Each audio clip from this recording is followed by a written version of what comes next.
Бэлтгэн мүүлжнэр судлаач нартын өдрийн мэндийг хүргэе. Legal Talks podcast-ийн 14 дахь дугаар та бүхэнд хүрч байна. Тэгэхээр энэ удаагийн дугаараар нийслэлийн иргэний иргэн давзгалтын шүүхийн шүүгч, Японы Нагоягийн их сургуулийн доктор, санхүү эдийн засгийн их сургуулийн дэд профессор, оюун тунгалаг судлаачтай бид нэр иргэний эрх зүйн зарчим, хууль эрхлээний асуудлаар ярилцахад бэлэн боллоо. Танд энэ өдрийн мэндийг хүргье.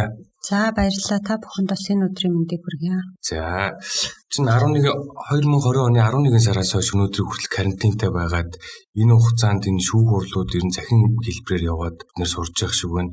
Шүүх хурлаан захин хэлбэрээр явах нь өөрөө шүүгчнэрт болоод эсвэл хэргийн оролцогчнэрт давуу болно сул талыг та юу гэж харж байна? Цаашдаа ер нь иймэрхүү хэлбэрээр явах боломжтой байна уугүй юу? Та энэ талаар бас саналтлаа хаваалцвал. Хөл хоройны шат чатны дэглэм тогтсонтой холбоотойгоор бол тэр шүүх хуралдааныг явуулах журмууд дээр нэлээд өөрчлөлт орсон. За ер нь бол хэрэг хянан шийдвэрлэх ажиллагааны ялангуяа их газрын тогтолцоонд бол хэрэг хянан шийдвэрлэх ажиллагааны процессыг яаж явуулах вэ гэдгийг бол шүүгч болон шүүх бүрэлдэхүүн эсвэл тухайн шүүх өөрөө тэгж дур мэдэн тогтоох юм боломжгүй байдаг онцлогтой. Тэгэхээр процесс ажиллагааны хуулиудаар бол тэр хийгдэх ажиллагаануудыг нэлээд нэг бүрчлэн наривчлсан зохицуулсан байдгийг хуульчнаар бид нар бүгдээрээ мэдчихэж байгаа. За энэтэй холбоотойгоор бол яг цахим хэлбэрээр гэх юм уу зайнаас шүүх хуралдаан явуулах буюу танхимд биш ийм байдлаар явуулахтай холбоотой нэлээд хүндрэлүүд гарсан.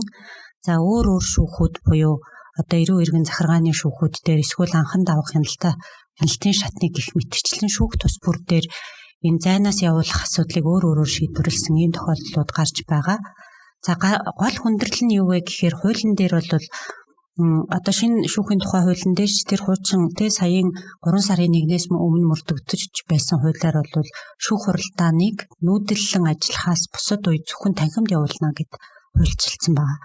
За тэгэхээр танхимын зохион байгуулалт танхимын тэр ямар бүтцтэй байх вэ гэдгийг бол шүүхийн ерөнхий зөвлөл журмаа гаргана гэсэн ийм агуулгаараа явж исэн.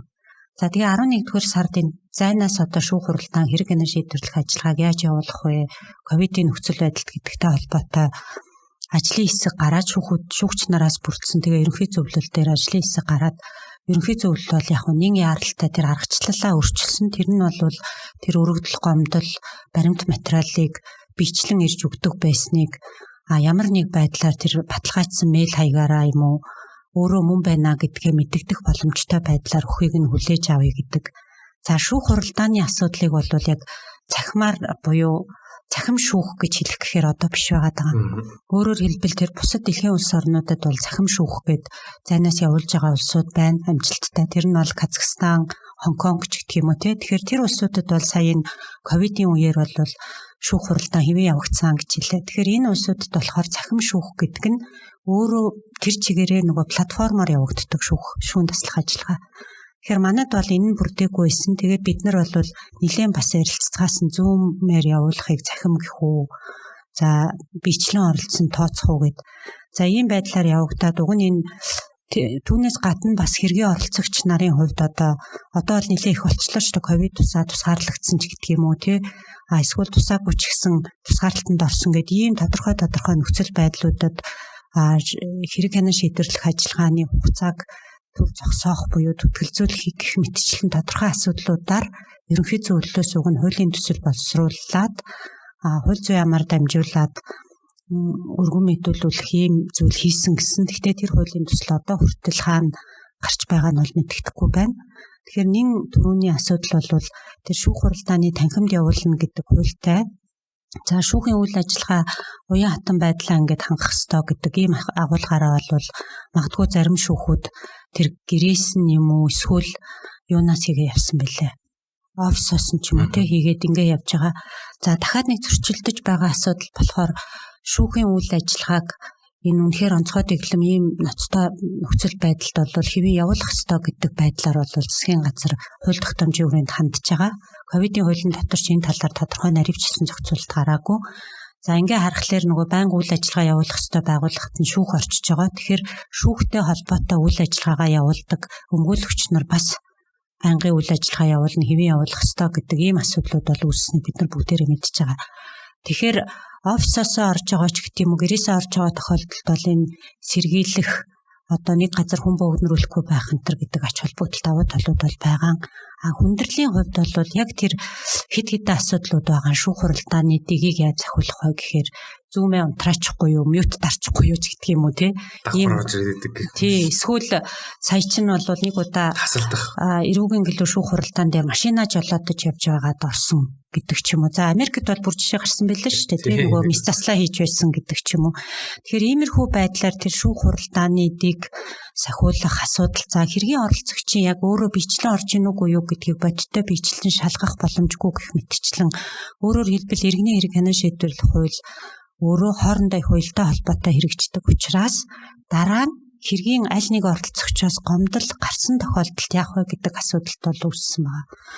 Тэгэхээр иргэний хэрэг дээр бол хоёулаа сэтгэл ханамжтай үлдэх юм уу те аль нэг тал нь гомдол гарахгүй те гэдэг зүйл бол бараг байхгүй.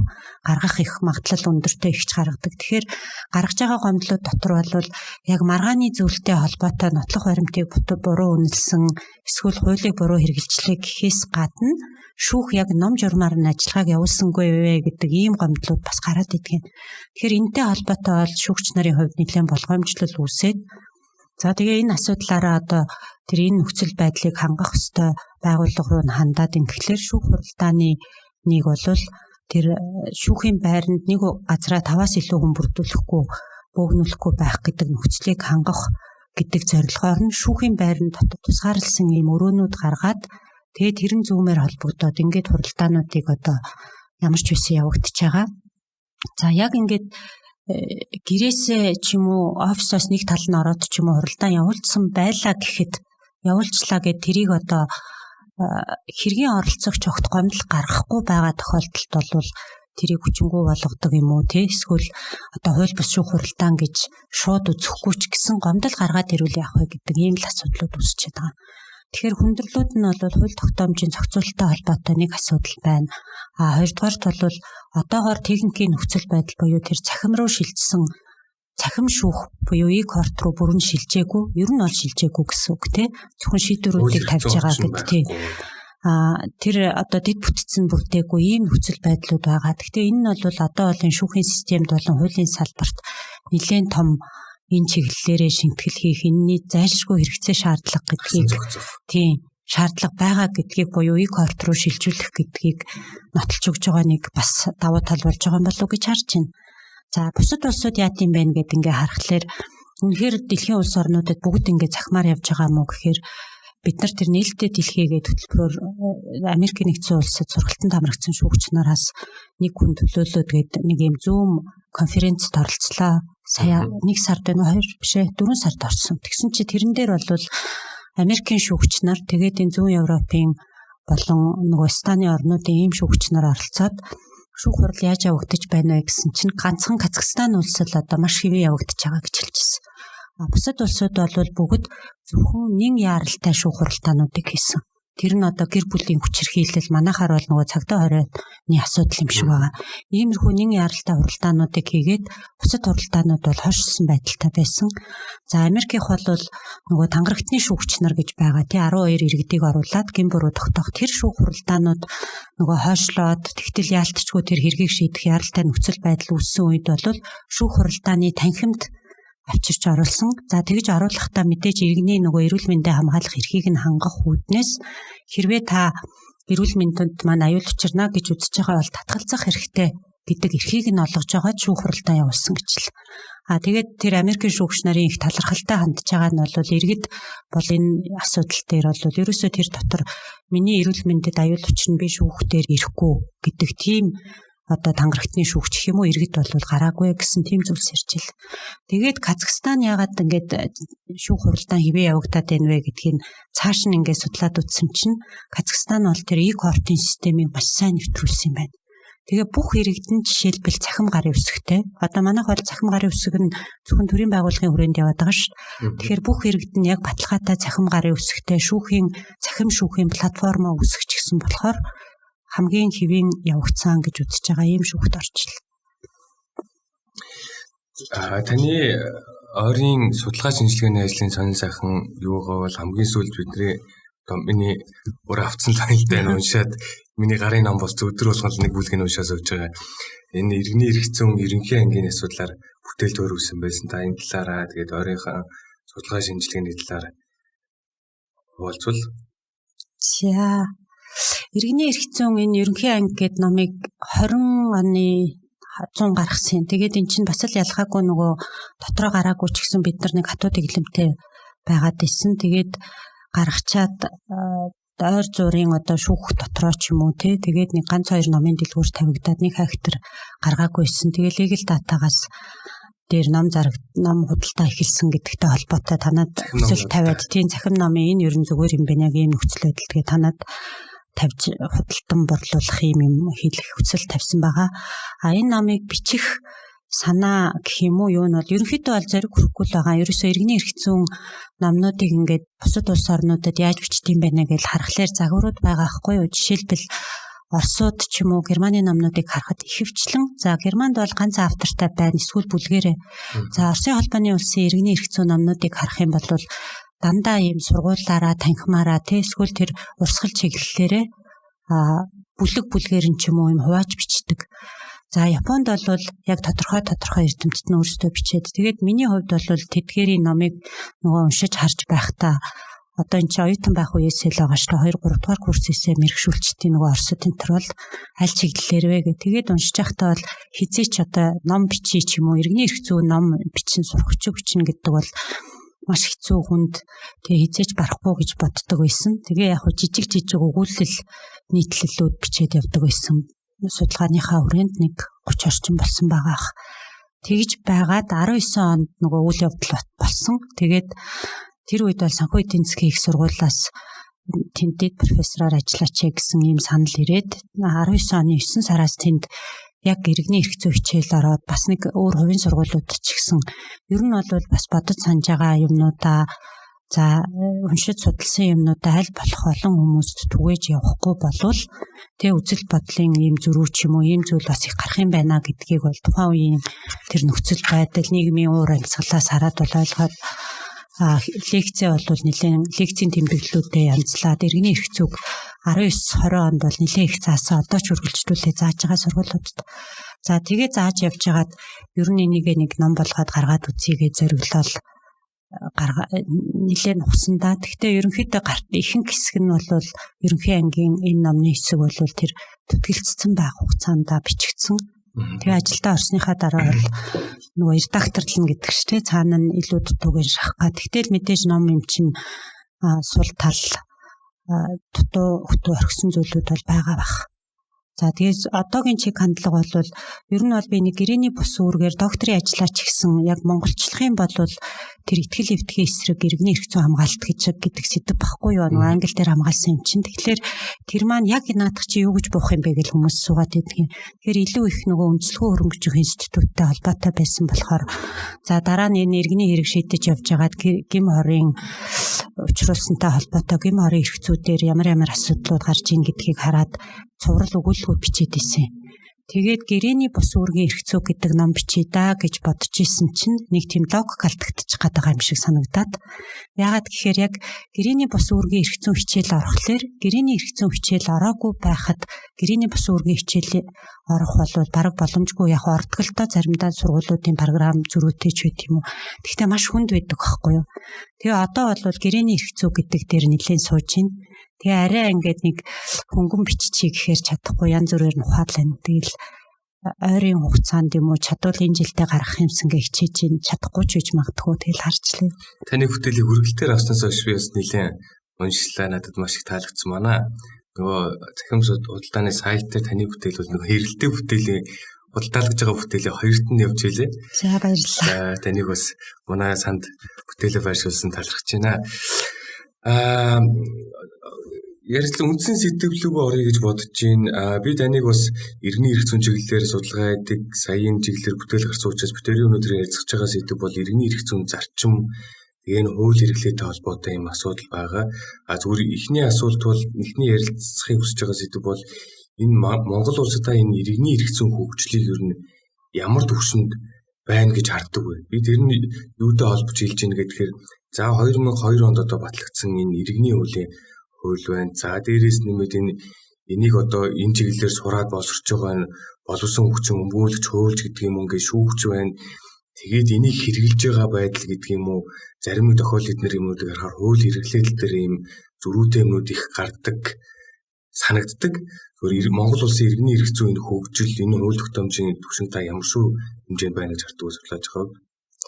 За иргэний эрх зүй одоо Монгол улсын хэмжээнд ямар хөгжлийн түвшин байна вэ? Одоо сайн тунд мууч гэдэг юм уу те? Иймэрхүү үнэлгээ өгөхөөс өмнө нэг зүйл тодруулах хэрэгтэй баг. Тэр нь юу вэ гэхээр яг иргэний эрх зүйн онцлог болохоор бусад одоо арай салбар гэх юм уу, жишээлбэл үндсэн хуулийн эрх зүй бол ямар ч одоо дэглэм байсан тий тэгж хэлдэг штэ бол хэлбэрийн төдий ч гэсэн улсууд бол үндсэн хуультай байдаг гэдэг. За бид нар бол хэлбэрийн төдий ч хамаагүй ямар ч байсан одоо социализмын үед гэх юм уу да энэ 92 оны үндсэн хууль батлагдахаас өмнөх дэглэмийн үед ч гэсэн иргэний хуультай бол байсан. За тэр иргэний хуулиудыг одоогийн иргэний хуультай ингээ харах юм бол айхтар ноцтой тийм хүний эрхийг боогдуулсан ч юм уу юм байхгүй ч гэсэн юу вэ гэхээр хэрэглээ хэр байсан бэ гэдэг асуудал байгаа. Тэгэхээр иргэний эрх зүй гэдэг зүйлийг ярихын тулд хамгийн суурь нь болохоор өмчийн эрх зүй байгаад байгаа юм. Өмчийн эрх зүй тэгээд нөгөө хувь хүний эрх чөлөө гэдэг хоёр зүйлтэй бүр нэгт холбоотой. Тэгэхээр хувийн өмчийг зөвшөөрдөг, хувийн өмчийг хамгаалдаг, за хувь хүний эрх чөлөөг дээдэлдэг тэр нийгэмд л одоо хамгийн их хэрэглэгдэх хүмүүсийн хоорондын буюу энэ иргэний нийгмийн гишүүд хоорондын эдийн баялаг, эдийн бус баялагтай холбоотой энэ харилцаануудыг зохицуулах суурь хууль нь бол иргэний хууль байгаад идэг. Тэгэхээр иргэний эрх зүй өөрөө хөгжих үндэс нь бол өөрөөр хэлбэл тэр эдийн засаг бизнесийн харилцаа, өмчийн харилцаа гэдэг тийм хувь хүмүүсийн өөрийнхөө тэр чөлөөтэй хүсэл зориг дээр үндэслэж хийгдээд байгаа тэр гэрээ хэлцлийн баталгаатай байдал, тэрний үүргийн биелэлтийг хангуулж байгаа энэ харилцаа хэр их байгаа, тэр харилцааны хөгжлөөс иргэний эрх зүйн хөгжил бол тэр тухайн улс орон бүрд ийм хамааралтай байх шиг байна. Тэгээд харахаар энэ бусад улс орнуудын иргэний эрх зүйн ном болгонд ийм өөрийн одоо судлаач нарын гаргаж тавьж байгаа зүйлийг харахаар онцлогуд байгаад идэг. Тэгэхээр өөрөөр хэлбэл тэр иргэд хоорондын гээд байгаа иргэний гүйлгээ гэж хэлдэг шүү дээ. Одоо нэр томьёогоор бол энэ чинь хуульчтай зориулсан подкаст юм чинь те. Тэгэхээр иргэний гүйлгээ буюу тэр иргэний эрх зүйн харилцаанд орж байгаа тэр харилцааны одоо хэмжээ, объем, төрөл, тоо хэмжээ их байх хэрээр тэрийг хэрэглээ ихсэх хэрээр илүү боловсронгуй болж хөгжиж байгаа юм болов уу гэж бодоод байгаа. За тэгээд аваад үзэх юм бол бид нар одоо 2002 оны иргэний 90-ад он хүртэл бол ерөнхийдөө төвлөрсөн төлөвлөгөө зах зээлийн эдийн засагтай. За хувийн өмч гэдэг зүйлийг бол ерөөсөө хувийн өмч биш, амны өмч гэдэг утгаар явж ирсэн тий. Тэгэхээр амны өмч буюу тэр нь зөвхөн хүний нөгөө ойр зүрийн ахуйн хэрэглээнд зориулсан зүйлийг өмчлөн тэрийг хааж чадахгүй байсан байгаа байхгүй социализмын үед. Уг нь бол хувийн өмч байж болохгүй ч гэсэн ямар сандаа амны өмч болгож байгаа үстэй тий. Яагаад тэгэхээр хүн гэдгийн оршихуйтай нэгэнт л хүнийг байхгүй болгочихгүй юм чинь тэрнтэй зайлшгүй байдаг учраас амны өмч гэдэг ухагт хунаар яваад чөлөөтэй одоо бизнесийн харилцаа, гэрээ хэлцэл хийх, өөрийнхөө эд хөрөнгийг өсгөх гэдэг юм уу те дамжуулах, шилжүүлэх гэсэн энэ харилцаа чөлөөтэй явагддаг гэж хэлэхэд бол хүндрэлтэй байсан учраас иргэний хуулийн хэрэглээ бол харьцангуй бага байсан. Тийм ч учраас бол одоо Орос, Монгол гэх мэтчлэн за Хятад байна те. Тэр улсуудад бол тэр иргэний эрх зүйн судлал гэдэг зүйл бол яг социализмын үеийн нэг хэсэг хугацаанд бол бүр эрүүтэйгээ харьцуулах юм бол өндөр биш л гэж үзээд байдаг. За манай хувьд бол дахиад өшөөнийг онцлог байгаад байгаа тийм эдийн засгийн хөгжил бизнесийн харилцааны хөрөө сүүлийн хэдэн жил нэлээд идэвхтэй хөгжиж байгаа. Сүүлийн 20 жилийн асуудал байхгүй юу? За тэгтэл иргэний хууль маань 2002 онд батлагдсан. За одоо манай 2 оны иргэний хууль маань өөрөө бол тийм боловсронгуй бус хууль бол биш. Яагаад тэгэхээр дандаа тэр энэ хууль чинь нөгөө дэлхийн бас нэртэй эрдэмтэн ирж энэ хуулийг батлагдах үед нь хуулийн тэр агуулга тийм тодруулах зүйлүүдийг бол тайлбарлаж явж исэн. Тэгээ аз дараа тэр үед хууль зүйн яамд дөнгөж шинээр орсон мэрэгжилтэн байсан үед бол энэ ямар утга учиртай тий цаад агуулга нь ямар зарчмыг баримтлсан заалтууд яваад байгаа юм бэ гэдгүүдийг нэг чихээрээ сонсох маягаар байсан. Тэрнээс биш нэг тэр бичлцэж барайгүй тийм юм бол байхгүй тий зөвхөн нөгөө үг үсгийн алдаа энтрийг харах байдлаар хэд дахин уншиж байгаа байхгүй юу. Тэгэхээр тэр үед байдлаас харах юм бол манай иргэний хууль бол нэлээд одоо дэвшилтэд гэх юм уу та тэр Германы иргэний хуультай төстэй гэж хэлдэг те. Тэгэхээр тэр улсын хууль иргэний эрх зүйн салбарт нь тайлбарлагдаа тогтцсон ялангуяа шинж чиг хандлагуудыг оруулсан ийм бүтцтэй хууль болсон гэж үзээд байгаа. За би үзээд байгаа юм биш. Дараа нь бид нар нөгөө Нагуяад сурж байхад чинь нөгөө бусад улс орны хүмүүс хуулиа танилцуулж байгаа. За тэгэл энэ дэлхийн одоо янз бүрийн нөгөө улсын хүмүүс чинь хуулиа манай иргэний хууль ийм бүтцтэй ийм гэж тайлбарлахад Монголыг бол мэдээж бид нар тэр доторх заалтныг бүрийг гаргахгүй штэ нөгөө жижиг сажиг алдаатай ч юм уу тэд нар гарахгүй ийм бүтцтэй ийм зохицуулдаг ийм заалтуудтай гэд харахад бол Монголын иргэний хуулийг бол нэлээд өндөр түвшний тийм боловсруулалттай хууль байна гэж хараад байгаа. Бусад улсууд их дээр бол нөгөө энэ хэсэгт ийм дутуу юм байна тий. Ийм зарчим нь харагдахгүй байх ч гэдэг юм уу ийм зүйлүүд яригдчихсан. Тэгэхээр 2 оны иргэний хууль нь бол ер нь баг 2 оны иргэний хууль батлагдах үед баг нийгэмд байгаагүй ч гэдэг юм уу мэрсэр ганц нэг байсан харилцаанууд бол харилцааг зохицуулсан их нарийн зохицуулалтууд бол иргэний хуулинд орсон байдгийн. Гагцхүү өөрөө нөгөө иргэний эрх зүйн хөгжил ярьж байгаа учраас те иргэний хуулийн хөгжил гэхээсээ илүү тэгэхээр иргэний эрх зүйн хөгжил гэх юм уу энэ талыг нь ярих юм бол хуулиасаа арай хоцроод яваад исэн болов гэж л харагдаад идэг.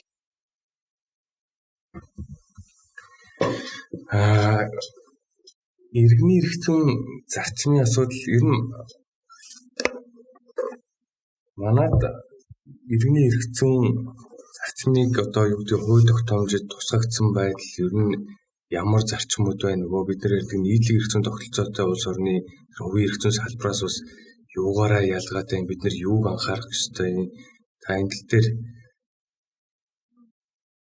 бүтцийн хувьд байна тий ерөнхийдөө бол тогтолцооны хувьд аваад үзэхлээр нэг харьцуулсан иргэний эрх зүй гэдэг ном 13 онд гаргасан. Тэгээд тэр үед энэ анх одоо энэ яг нийтлэг эрх зүйн тогтолцоо, иргэнлэг эрх зүйн тогтолцоо гэх тийм нөгөө common law civil law гэдгийг буулгаад за тэр нийтлэг иргэнлэг гэдгийг нь болвол тэр Асаквегийн харьцуулсан эрх зүйн номон дээр тэгээ орчуулсан байсан. Тэрийг яг нэр томьёо нонжуу буюу гэд бусад агуулгатай нөгөө бусад улс орнуудын тий эрдэмтдийн гаргасан юмтай нь харахаар харьцангуй их төхүүлсэн байсан учраас одоо аваа манад хвшиж чинь тий нийтлэг эрх зүйгээд яриа сурчлаа. Өөрөөр хэлбэл common law system энгийн ердийн иргэд бол Англи Америкийн англи саксоны ч гэх юм уу систем ингээд байгаа. Тэгэхээр энэний зохицуулалтуудын хувьд бол мэдээж хамгийн том ялгаа нь бол нөгөө эмхтэн нэгтгсэн кодификацлчилсан ийм хуультай гэдгээрээ бол шууд хамгийн гол ялгаа нь байгаа. За энэ хууль нь дотроо нэлээд онцлог ялгаанууд байдаг. Өөрөөр хэлбэл иргэнлэг эрх зүйн тогтолцооны гэдэг байгаа улсууд дотор чинь Пандиктийн систем буюу Германы системийг барьж байгаа улсууд, за Францын буюу институцийн систем барьж байгаа улсууд гэдэг энэгээрээ бол ялгаатай. Гэхдээ бол аль алинд нь суур зарчмууд нь бол ер нь суусан байгаа. Тэр нь бол юуны зарчмууд байна те гэрээний эрх чөлөөний зарчим, талуудын бие даасан байдлын зарчим гээд тэгш байдлын зарчим гээд байгаа. За бүр суур зарчим нь бол тэр зүй ёсны философиэр үндэслэдэг тэнцвэржүүлэх ёстой.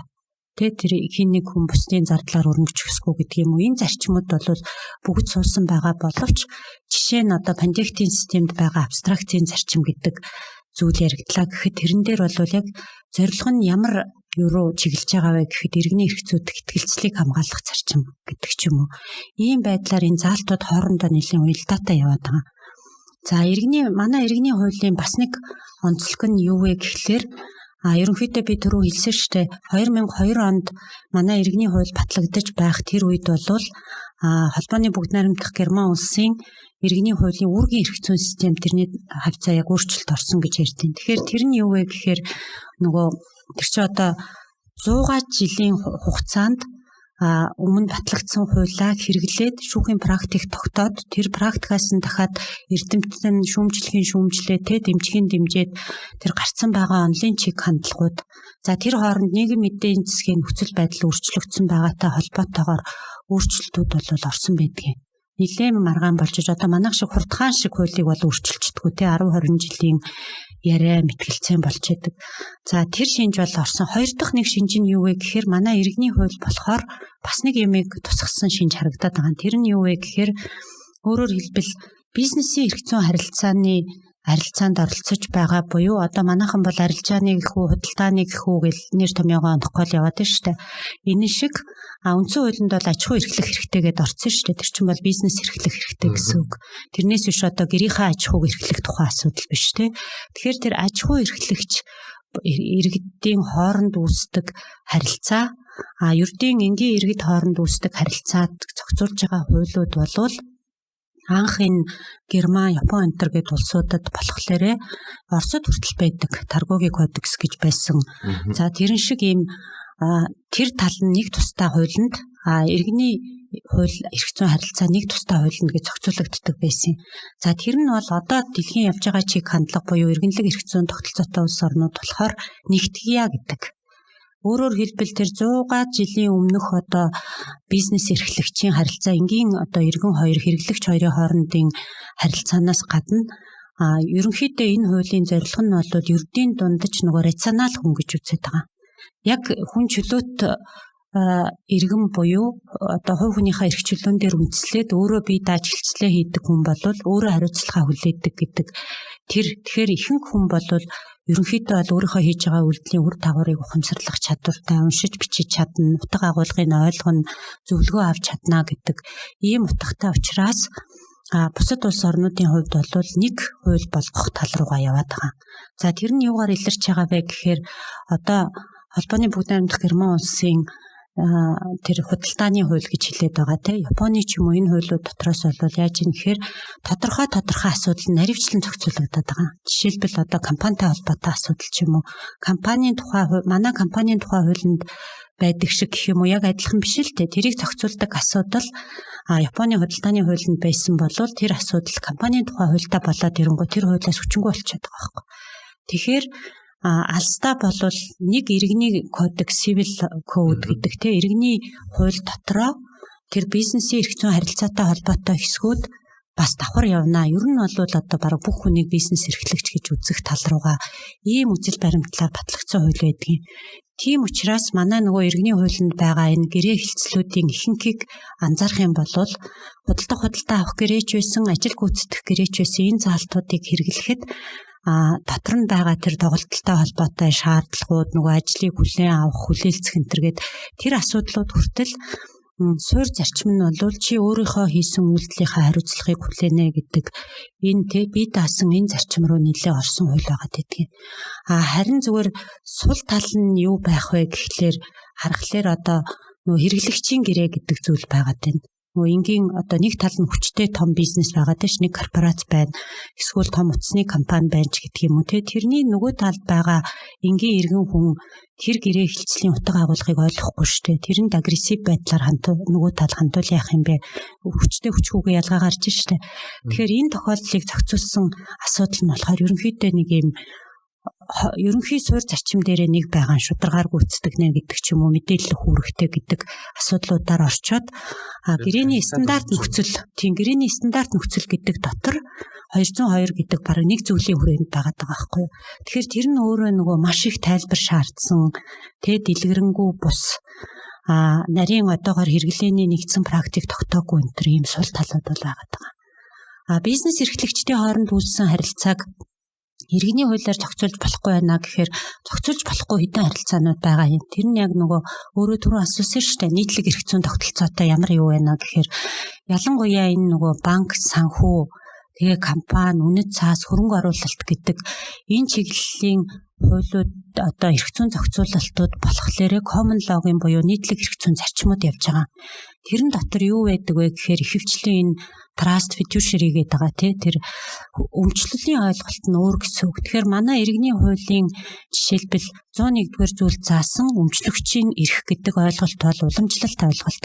Одоо тэр уламжлалт ойлголт байхгүй болохгүй бид нар хэрэглээд хүн байгаа юм чи юм байна гэдэг шиг Тэгэхээр тэрнээс арай өөр ойлголт ч одоо компани хувьцаа эзэмшигчийн хувьцааны эрх байна хувьцаатайгаа холбоотой эдлэх эрхүүд за банкны хадгаламж эзэмшигчийн эрх гэсэн энэ асуудлууд нь болвол зарим нь иргэний хуультай тэр гэрээний эрх зүйн хүрээнд зохицуулагдсан зарим нь бол тэр өмчийн эрх зүйн хүрээнд бол шууд зохицуулагдах боломжгүй тэр битгий хэд эсрэг гэх юм уу нөгөө өмчийн ашиг сонирхлын хүрээ нь өөр байдаг учраас тусдаа хуулиуд гараа явцсан 2 оноос хойш яг иргэний хуультай холбоотой. Тэрэн дотор чинь энэ банкны тухай хуулиуд, үнцаасны зах зээлийн хууль хэд гарлаа, компанийн хууль дахин өөрчлөгдлөө. За арбитрийн хууль гээл те энэ мэтчлийн юм тусдаа хуулиудаар зохицуулагдаа яваад байгаа. Нөгөө өөрөөр хэлбэл тэр бизнесийн тухайн яг бизнесийн харилцаанд хамааралтай хэрэглэгдэх онцлогтой. За иргэний хуулиар хуулийн хүрээнд багтаачих бол зөрчилдөөн үүсгэж болцсошгүй тийм хуулиуд нь наривчлсан хууль болоод яваад байгаа. Ийм системтэй л улс байгаа гэж харагдаад идэв шүү дээ. Тэр нь ч гэсэндээ бид нөгөө жишг болсон тэгэхээс өөр аргагүй юм шиг надад жишээ санагдаад байна л да тий. Тэр хэрэглээд сурчсан иргэний хууль дээр байна гэвэл эн чинь бүр одоо юуг нь бодонгууд зүгээр ингийн төс надад гэж санагдав. Компани хувьцаа эзэмшигчийн хувьцаатайгаа холбоотой эдлэх эрхүүдийг бол ягаад ч иргэний хуулийн нөгөө эдийн баялагын эрхийн хүрээнд байгаа өмчлөх эрхийн зохицуулалттай бол харьцуулж тэр хүрээгээр тайлбарлах боломжгүй байхгүй юу? Тийм учраас тэргээрээ ганц асуудал нь юу вэ гэхээр тайлбарын асуудал үүсээд байгааз. Нэг юм нь юу вэ гэхээр нөгөө иргэнийхээ хуулийн зөвхөн л иргэний хуулиар хэрэглээд идэх юм шиг байгаа гэж харагддсан юм шиг. Аргагүй маргаануудын ихэнх нь иргэний хуулиар байгаа үүсэж байгаа. Тэгэхээр ягаад тэгэхээр гэрээний эрх зүйн маргаанууд байна. Тэр битгий хэл гэр бүлийн дундын өмчийн асуудал хүртэл иргэний хуулинд орсон юм чинь.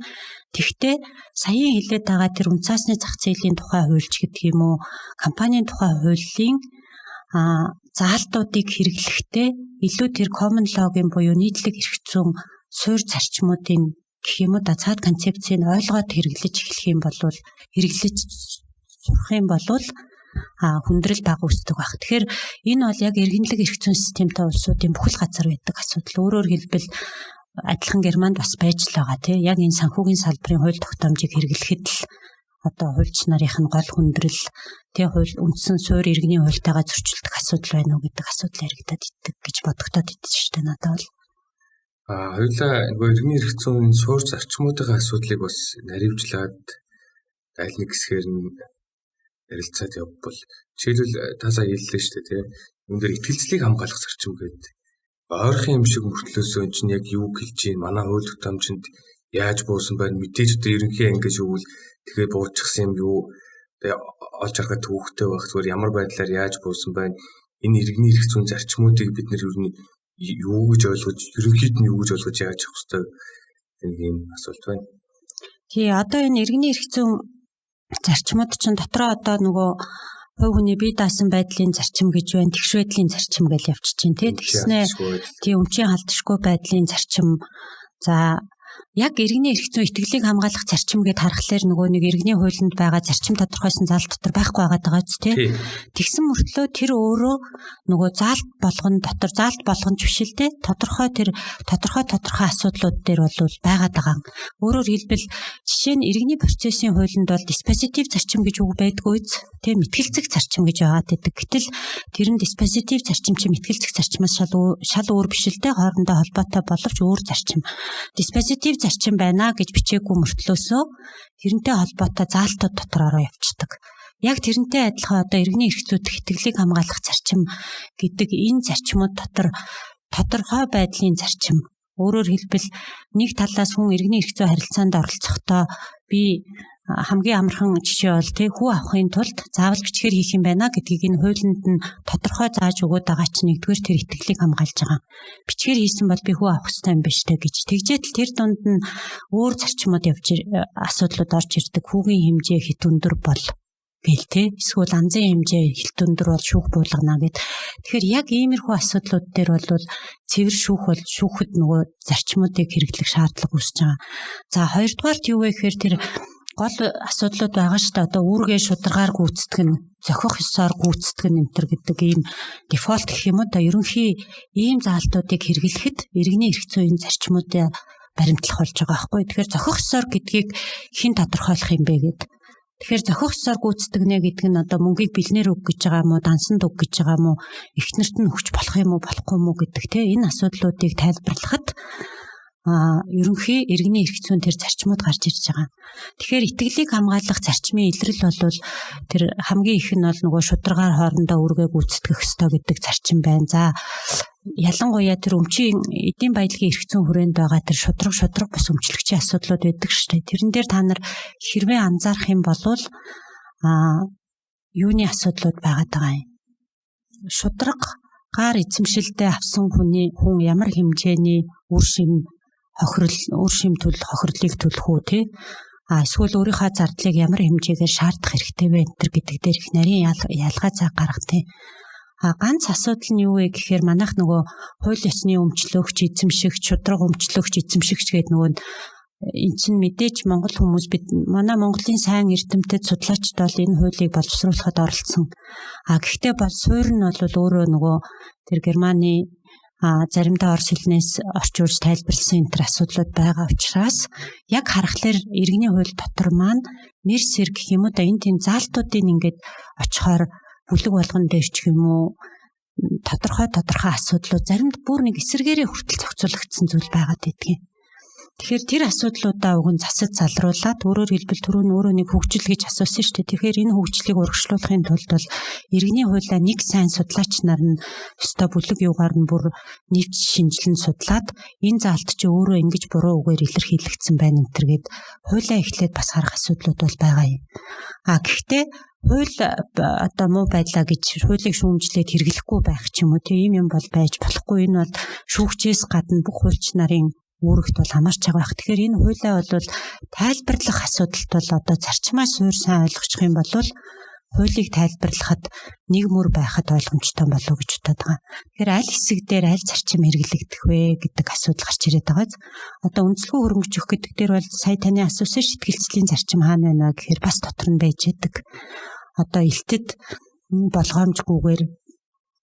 болгоомжгүйгээр бусдын эд зүйлийг авчаад тэрийгээ бол авсаннаа мэдээгүй элтэд болгоомжгүй гэдэг чинь мэдэх боломжтой л байсан хүн байгаа даваач мэдээгүй ч гэсэн иймэрхүү хүнийг хариуцлагаас чөлөөлөх юм уу чөлөөлөхгүй мүү өнтер гэдэг заалтан дээр бол жоох асуудлууд бол яг хуулийн дээрээ бол байгаа. Тэгэхээр тэр одоо юуны төлөө нөгөө хууль тайлбарлах аргачлал байгаа ш. Нэгдүгээр үг үсгийн барина, дараа нь системчлэлийн барина, тэгээд зорилгын барина.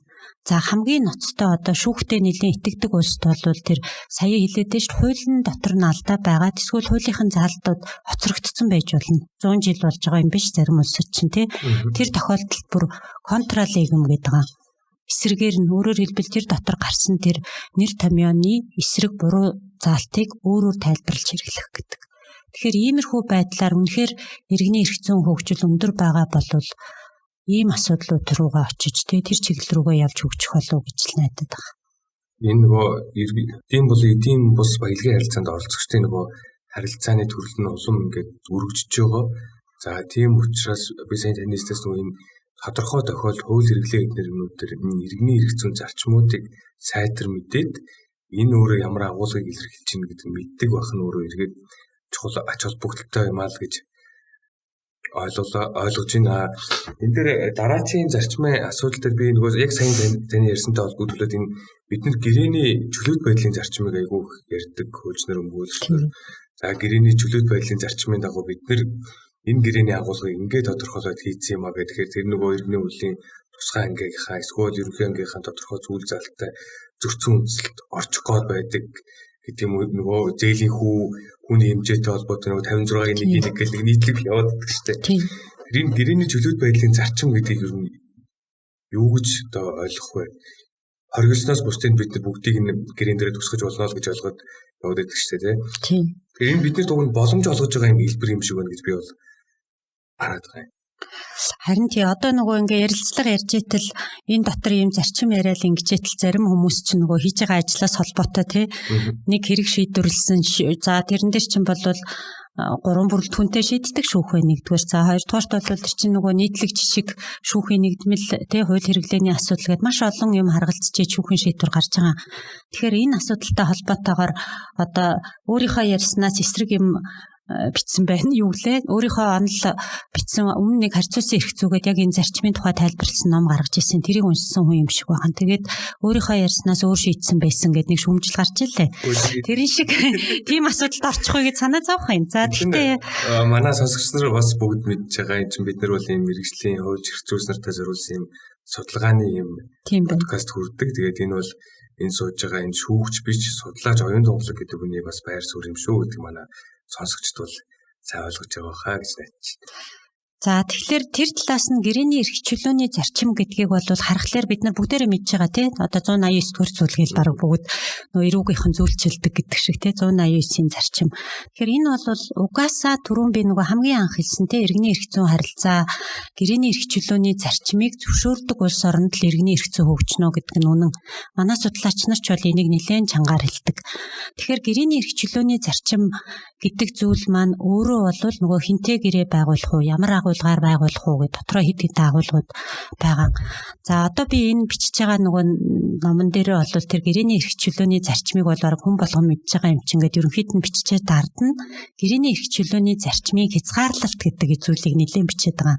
Тэр нь яг чиний асуултын хариулт болж магадгүй те. Тэгэхээр яасан бэ гэхээр гэрээний эрх чөлөөний зарчим бол үнэхээр тийм. За өөрөө агуулга чиний хэлдгээр хүүгээ хэдэн хувьч тогтоосон яах вэ гэдэг ч юм уу тий. Үүргээ биелүүлэхгүй байвал одоо хурууга тасдаж өгнө гэх юм бол хууль зөрчсөн болно тий. Охины чинь авна гэвэл хууль зөрчсөн болно. Харин хэдийн хэмжээний анз төлөх вэ гэдэг бол чөлөөтэй тогтоох хэрэгтэй биш үү гэдэг асуудал тавигдаж байгаа. За энэ агуулгаараа бол анх одоо тэр иргэний эрх зүйн хөгжил өндөр байгаа тэр Герман, Франц гэх юм уу энэ улс орнуудад бол яг энэ зарчмаараа орж явж ирсэн байгаа. Өөрөөр хэлбэл юугаа хуулиар хориглоогүй л бол тий одоо хүнлэг бус одоо нийтийн нийгмийн зан суртахуунд харшил биш бол бүгдээрээ зөвшөөрөгдөнө гэдгээр явж байсан. За гэтэл гэрээний эрх чөлөөний зарчмын хүрээнд юу гарч ирсэн бэ гэхээр тэр байгуулсан байгаа гэрээний хувьд талууд тэгш гэж үзэж байгаа суурь нь яагаад гэрээний эрх чөлөөтэй вэ гэхээр тэр гэрээ байгуулж байгаа талууд чинь тэгш эрхтэй маа гэж үзээд байгаа. Тэгш эрхтэй хүмүүс юм уу гэс тэгш эрхийн хувьд бол өөрөөр хэлбэл яг хийсвэрээр эрхийн хувьд бол адил тэгш эрхтэй. Тэр нэг гэрээ байгуулахын тулд хүнээс зөвшөөрөл авахгүй, дараагаас зөвшөөрөл авахгүй, төрөөс зөвшөөрөл авахгүй өөрөө л шийднэ гэдэг тэр эрхийн хувьд бол тэгш байгаад байдаг. За гэтэл одоо энэ үйлдвэрлэл, эдийн засгийн хөгжил, технологийн хөгжил гээд энэ бүх зүйлийн хөгжилтэй яваад ирсэн чинь нийгмийн асуудлууд гараад ирж байгаа. Тэгэхээр тэрэн дотор бол нэг тал нь өөрөөр хэлбэл том компаниуд ч юм уу байлаа гэхэд нэг тал нь эсвэл дандаа байраа хөслүүлдэг хүн байна. Тэгээ одоо банк байраа хөслүүлдэг хүн бол тэр хөслөх гэрэн дээр алдахгүй тий.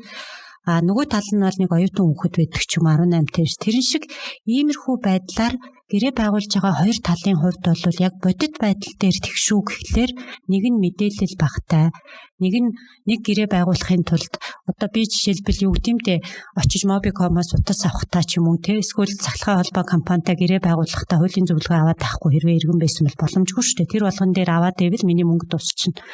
Гэтэл нөгөө үйлчлэгээ санал болгож байгаа компани ч юм уу эсвэл мөнгө хүлдэг хүн биш шүү дээ те. Мөнгө хүлэгч хүн байвал тэр бол их сайн мэдчихэж байгаа ш гэрээг алдахгүй гин. Тэгэхээр энэ мэтчлэн тэр гэрээг байнга байгуулад байдаг. Эсвэл өөрөө тэр эдийн засгийн хувьд илүү хүчин чадалтай тэр тал нь буюу яг бодит эдийн засгийн хувьд мэдээллийн хувьд тэгш биш бодит байдал байгаа учраас тэрийг тэнцвэржүүлэх зорилгоор иргэний хуулинд ч юм уу эсвэл бусад хуулиудад бас байгаа тийм ялангуяа манайх бол энэ нөгөө нэг урт нэртэй хууль байгаа ш банк эрх бүхий хуулийн этгээд ингээд тэрэн дотор бол их үүргэжүүлсэн заалтууд орж байгаа байхгүй. Тэгэхээр тэргээр чинь юу хэлж ийн вэ гэхээр заалтаа тодорхой бич, хэмжээгийн тодорхой бич. За саяын та намайг хүүгийн хэмжээ багасгах, анзын хэмжээ багасгах тухай ярихлаар сонин санагдчихэж штэ тий. Энд чинь чөлөөтэй байгуулсан биш үү гэхээр тэр асуудал дотор бол ямар нөхцөлийг харгалзаад бууруулах вэ гэдэг ийм хүчин зүйлүүдийг хийгээд байгаа. Тэгэхээр сул тал хүчтэй тал гэдэг зүйл бол энэ хүн төрөлхтөн зүйлийн хэдэн жил дахиад үүсчихэж байгаа юм байна л да. Хувь хүний эрх чөлөөний хувьд адилхан боловч эдийн засгийн чадварын хувьд, мэдээллийн хувьд, одоо мэдлэгийн хувьд өөр ялгаа үүсээд ирсэн учраас сул талыг нь хамгаалах голдуу зорилгоор хязгаарлалт тогтоодог гэдэг байгаа. За бас нэг хязгаарлалт бол юу вэ гэхээр жишээлбэл биш хамгийн бид нар бүгдээрээ мэддэг нь одоо гадаад улсын иргэн газар өмчлүүлэхгүй гэдэг ч юм уу. Тэгэхээр зэрэгт хэдийгээр газраа гадаадын иргэн зарыг гээд хоёр тал тохирцсон тий. Би өөрийнхөө л өмчийн газрыг зарах гээд байна гэж байгаа болохоор шууд хуулиар хориглож байгаа шүү дээ.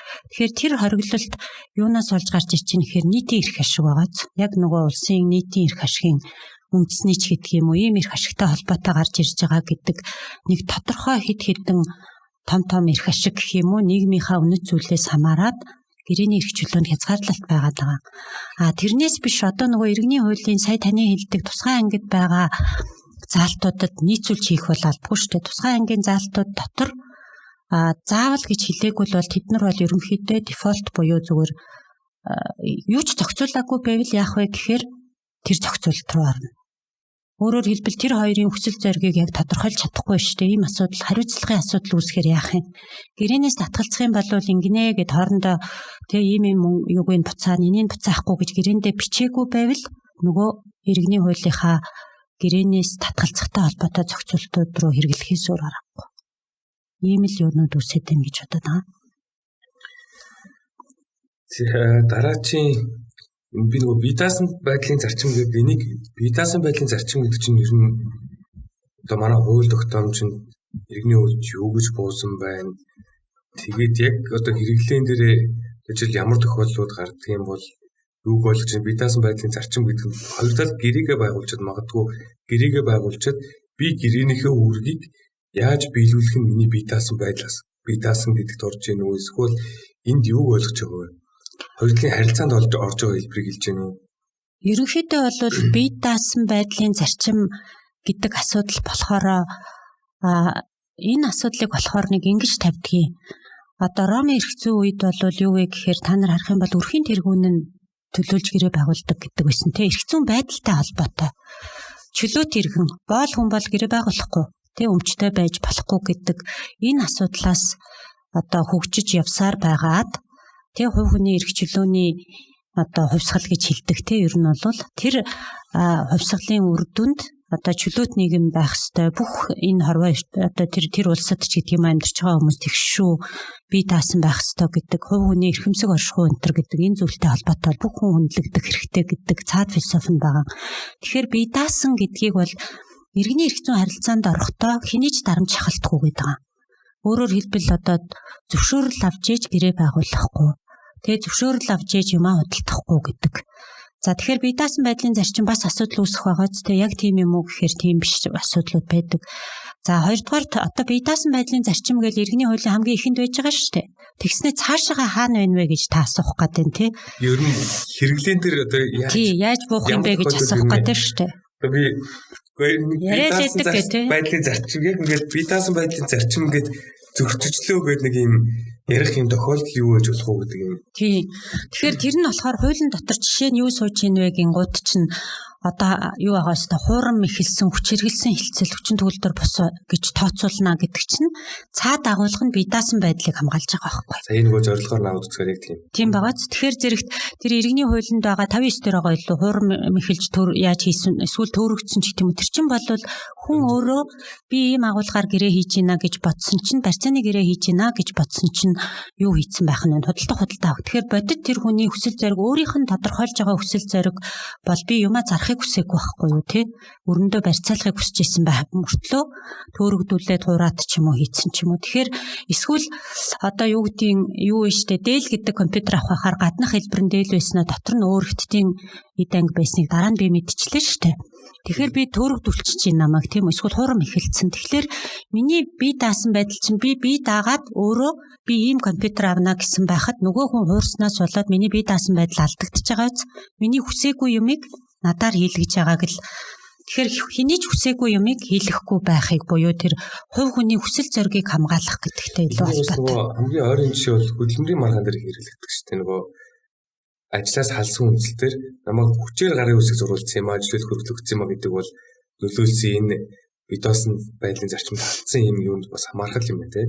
Заримдаа тийм хэрэгүүд гардаг штэ те хүмүүс нөө өргөдлөө өгөө чөлөөлсөн байна гэж итэл яг тийм би намайг нөгөө цомгтгол болж байгаа гэж хуурсан ч гэдэг юм уу те эсвэл намайг хүчээр зурулсан дарамтлсан гэдэг. Үнэхээр тэр нь нотлогдож чадах юм бэл бие даасан байдал. За тийм жишээ нь кейсүүд энэ төр бол гардаг. Тэгээд одоо тэр юу юм бэ? Хамаагүй нөгөө кейс хэлэхээр чинь юу яах ёстой юм чинь те. Тэгэхээр яг өөрийн чи хэлээд байгаа шиг тийм асуудлууд. Өөрөөр хэлбэл тэр иргэний эрх зүйн харилцаанд орж байгаа хүн өөртөө хүлээх эрх үүргээ бие даагаад өөрөө тодорхойлох байхад тэр нь талдж байгаа. Тэгэхээр ялангуяа энэ хүчин төгөлдөр бус хилцэлтэй холбоотой асуудал заримдаа шууд хүчин төгөлдөр бус гэдэг байгаа. Одоо тэр сэтгцийн эрх зүйн чадамжгүй хүний хийсэн хилцэл хүчин төгөлдөр бус гэдэг байгаа ч юм бол цаагаараа тэр бие даасан байдлын зарчимтай л холбоотой байгаа. Тэр хүний хүсэл зориг биш байхгүй юу гэж үзэх гээд байгаа үстэй. Яг энэ зарчимтай хамааралтаар дараачих нөгөө хувийн хэрэгт хөндлөнгөөс оролцохгүй байх зарчим гээд байж байгаа тийм. Гээд байж байгаа.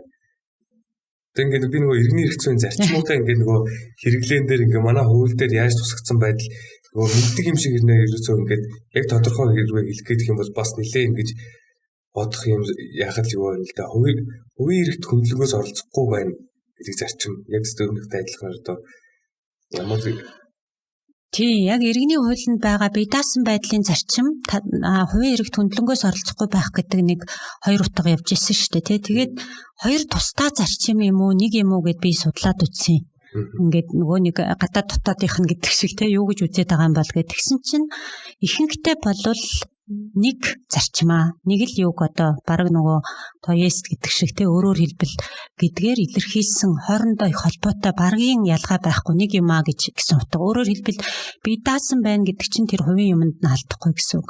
За хувийн эрхт илүү зүгээр тодорхой илэрлэн жишээ нь юу байлаа гэхэд франчайзинг гэрээ байгаад байгаа тийм. Тэгэхээр франчайзинг гэрээн дээр жишээлбэл 1 жилийн дотор өөртөө нөрсөлдөх үйл ажиллагаа явуулахгүй байхыг хориглохгүй ч гэдэг үлээ тий хориглох гэрээгээрээ тохирсон бол хориглож болно гэдэг чинь 1 жилээс илүү хугацаагаар хориглож болохгүй шүү. Тэгэхээр тэр хүний нөгөө хувийн хэрэг болчихж шүү дээ. Хувийн хэрэг гэдэг нь нөгөө зөвхөн иргэн биш тий бизнес эрхлэгчийн цаашид тэргээрээ юу гэдэг дахиад шаарддаг тий юу бизнесээ хийх үгүй юу гэдэг тэр чиглэлээр үйл ажиллагаа явуулах гэдэг тэр хэрэгт одоо гэрээгээр хязгаарлалт тавьж орох гэдэг шүү дээ. Тэгэхээр гэрээгээр хязгаарлалт тавих болох нь байна. Өөрөөр хэлбэл тэр франчайзинг гэрээч юу эдийн бус хөрөнгөтэй холбоотой тий. Тэгэхээр нөгөө талын ч гэсэн оруулсан хөрөнгө оруулалт эдийн засгийн үр ашиг талыг харгалзаад тэр нь жишээ 1 жилийн лимит тавьж байгаач. Тэрнээс насан туршид чи надтай л гэрээ байгуулсан бол насан туршдаа энэ үйл ажиллагаа явуулж болохгүй шүү гэж болохгүй ч гэдэг юм уу. Энэ талаасаа авч үзэх юм бол нөгөө эдийн засгийн энэ тэнцвэртэй байдал энтрийг хангахтай их холбоотой. Тэгэхээр энэ зарчмууд хоорондоо ингээд нэг зүйл заалт дотор бол маш олон зарчмууд яваад байгаа. Үүнтэй холбоотой тухайн тохиолдолд юу гэж одоо ойлгох тэрсээс их бодох хэрэгтэй байна тийм. Хувийн эрхт хөндлөнгөөс оролцох байх зарчмын тухай сая бид нөгөө эрхтгийш байлын зарчим гэдэг их ярьдаг одоо юу гэдэг практикт харж байгаа хүмүүсийн гомдол дээр их бичигддэг тийм нэгдэл нь одоо юу гэдэг харилцаанд орж байгаа нэгдэл нь их давуу байх юм бол одоо гэрэндээ их давуу байдал тусгацсан байх юм бол баг татгалзах хэрэггүй гэдэг бичсэн юм. Энэ ч эрхтгийш байдлын зарчим зөрчиж гээл явуулдаг шүү дээ. Гэхдээ би энийг бол нөгөө тэгж тэр талаас нь бол харахгүй л байна л да. Эрхтгийш байдлын зарчим гэдэг ер нь юуг ойлгож энэ нөгөө нэг харилцаанд орж байгаа эдийн бус баялагын харилцаанд орж байгаа хүмүүс чинь эрхтгийш шүү. Тэгвэл нэгдэлтэн төрийн эрхгүй байгууллагын субъект орцдог нэгэнд нь одоо бие ордог энэ хоёрын харилцаа чинь бол эрхтгийш шүү гэдэг илүү тодтогдож байгаа юм агуулгатай болов уу гэж ойлгож байгаа шүү дээ тийм ээ. Тий, яг одоо нөгөө өөрөөр хэлбэл тэр нөгөө иргэний эрх зүйн зарчмуудыг жоохон бүрэн гүйцэтгэх юм уу хэрэглээтэйгээ холбож ойлгоогүйгээс болоод яг саяын таны хэлдэг шиг одоо гэрэн дээрээ нэг тал нь болохоор би чамд ий төрөнгө өгөх шүү дээ тий чи надаа мөнгө өгөх ангууд чиний мөнгө өгөх заалтан дээр одоо эрхэн баяр мөнгө өгөөгүй бол анз тооцно гэж бичсэн байж байгаа. Тэгснэ эрхэн баяр бараагаа өгөөгүй бол анз тооцно гэж бичээгүй байна. Тэгэнгუთ энэ гэрээ болвол одоо хүчин төгөлдөр бос ч юм уу тий тэгш байдлын зарчим зөрчиж байгаа. Би ерөөсөө анз төлөхгүй ягаад тэгэхээр тэгш эрхийн зарчим зөрчиж байна. Ганцхан талд нь үүрэг хийчихгээд байгаа. Яг энэ асуудал бол гэж хэлэхэд хэцүү. Чинийх бол зөв байна.